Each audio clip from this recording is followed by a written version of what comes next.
Hi guys, Bor here. In this short Path of Exile guide slash showcase, I will show you what I think is pretty decent leveling setup for leveling with spears and or Huntress. So yeah, without too much here, I will show you the basic combo right now. We cast the Frostbolt, then we Whirling Slash 3 times, then we Barrage, and then we get a million of twisters that will bounce from everything.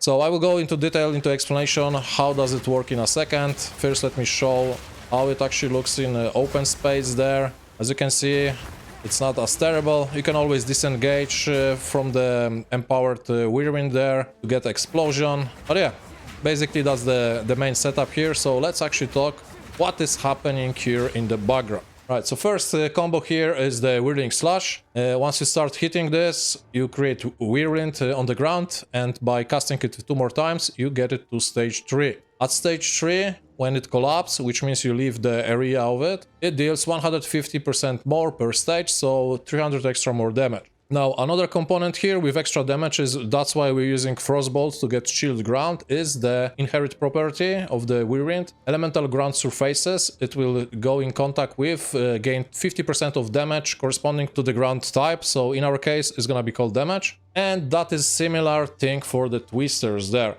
So when you cast the twister from stage 3 whirlwind, the big one, you're actually gonna, instead of getting 1, you're gonna get 4 whirlwinds there. And as you can see, the basic one is very tiny and it doesn't deal almost any damage. So by casting them from the empowered whirlwind stage 3, you actually get extra more damage, 80% per stage. And again, as the whirlwind, when they get in contact with the surfaces, they gain 50% corresponding to that surface type. So that's why the Frostbolt is so very important there. So the next component to this, to get a lot of twisters, is gonna be using the Barrage here. So we can get 4 twisters normally. When you cast the Barrage, we repeat 2 times, so we get 12 twisters there. And if you get frenzied charges, which you can generate in few ways, you're gonna repeat the Barrage 1 additional time. Now the downside is that all the repeats deals only 50% less damage. But that's not that bad actually, because we can empower it later with the empowered 50% more damage.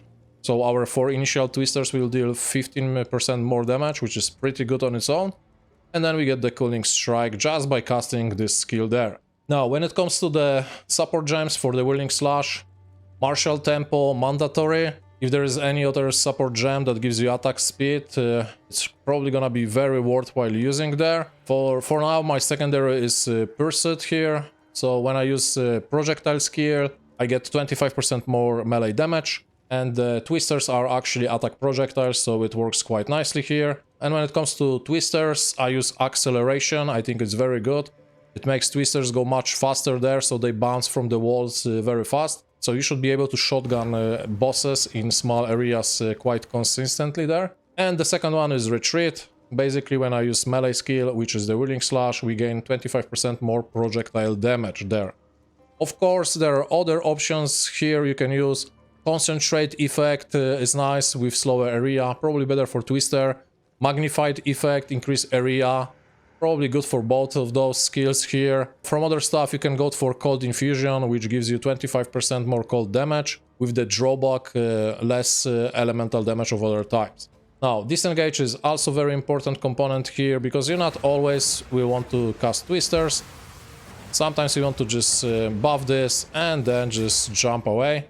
Also, one nice thing about Disengage, it's gonna actually moves you the opposite way of your cursor if you're using keyboard to move. So if you're gonna go like quick swap, you can actually propel yourself forward there. So something to have in mind. When it comes to Frostbolt, you probably only need arcane tempo, so you cast them faster.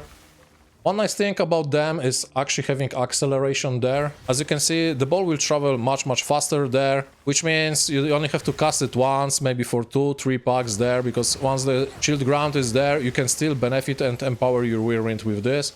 But I feel like it's just better for Twister, and for now I'm just using Scatter Shot, so I have 3 of those. One thing to know about the Frostbolt is, you're probably gonna get Whirling Slash and Twister, or maybe Disengage instead of Twister early, so those 2 skills, and then your next skill probably gonna be level 3 one. So make sure to take Frostbolt, because this is a huge damage increase. To repeat this, when the Whirlwind or Twister gets in touch with chilled ground, 50% more damage. That is huge damage multi there. And then of course get disengaged, so you have this basic setup. Then level 5 skill is Barrage. Your first reservation could be Banner. War Banner gives you more damage and accuracy. It's probably something I'm gonna use in the end game, because the idea here is to scale accuracy for crit. I'm gonna go Amazon here. But if you feel you want to play safe, you can go for Wind Dancer. That's gonna give you extra evasion. And very nice thing for Banner is Persistence, which is increased duration. And then as you go, I pick Enfeeble there, and I just reached the level where I could take Sniper's Mark. The main reason here is I'm not gonna probably crit that much, but I'm gonna mark the target and hopefully I'm gonna get Frenzy Charge. And if I do, then the Barrage is gonna consume that Frenzy Charge and I'm gonna get extra cast of Twister. So that's for now, it's not really necessary. So later what is probably gonna happen is I'm gonna use just the Combat Frenzy Reservation. Every time you freeze, electrocute a repeat enemy, you gain Frenzy Charges. And since I'm using Cold right now, my Twisters should actually freeze quite much, and we should get plenty Frenzy Charges. Now, the Frenzy Charges for Barrage are nice, but that may be really necessary. The big game changer is gonna be here when we get to Whirling Lance. This is gonna be a projectile skill instead of the melee skill as the Whirling Slash, and it basically works the same, with the nice added benefit. If it consumes Frenzy Charge, it instantly goes to stage 3, which means one cast, we have the tier 3 Whirlwind already on the ground, so we can instantly follow up with Barrage and the Twisters, and it's gonna be just much more faster and more snappy gameplay. Now, of course, if you want, you can parry early. It's gonna also give you Frenzy Charge. You have to go with the parry, and when you actually did successfully parry, you disengage, and that will give you Frenzy Charge. Now you can see right now I did remove parry from my skill bar because I will just not use it, but early game make sure to actually make benefit of that skill, because that is just extra damage you're dealing there. They actually take 50% more attack damage, so this is not melee damage, it's attack damage. It's probably best to use on bosses only or rare monsters, because only the target that has the debuff on itself takes extra damage. So yeah, those are the basic skills there. From other stuff that you probably should be looking into is Tame Beast. That's gonna be amazing. You can actually capture rare beast, and all the modifiers the rare actually has will start impacting you. And in this case, it's gonna be probably stuff like Shocking Ground, Burning Ground, or Chill Ground around, or other auras that will just impact your character. Now, one very important thing you should remember here, and probably that's something I should talk early, is make sure you get very good weapon. Weapon is the only stuff you should spend resources on during campaign. Don't do anything else. Leave all the socket runes, unless you have plenty, to drop on weapons. Make sure to quality them if you can, and check the vendor each level up to make sure there is something nice for you there. All the weapon upgrades I found so far are coming from the vendor. So this is very, very important. Otherwise, you will hit like a wet noodle and you will have very, very bad time in the game. Alright, so let's quickly go over my skill tree. It's gonna be very basic, as I said, it's just a showcase. Basically, we take all the damage here. We can actually branch for the damage versus blinded, because both the Whirlwind and Tornado, when they hit, they blind and slow our enemies. So this is gonna be a bonus that is always gonna be there. What I did opt in here is increase elemental ailment threshold, because that stuff was nerfed in the recent patch, and I did get frozen a few times during the campaign so far. If you don't want to go this way, you feel like the stun is a problem, you can always go for this node here, increase stun threshold and ailment threshold. And as you can see, as a travel node, there's extra ailment threshold there too. If you wanna go really safe, that was my first spotting actually. You can go for the life flask nodes here, increase life from flasks, very good, especially early in the game. And then you get increased movement speed and increased evasion rating, which is very good. And you can get even extra 4% movement speed on those two nodes here.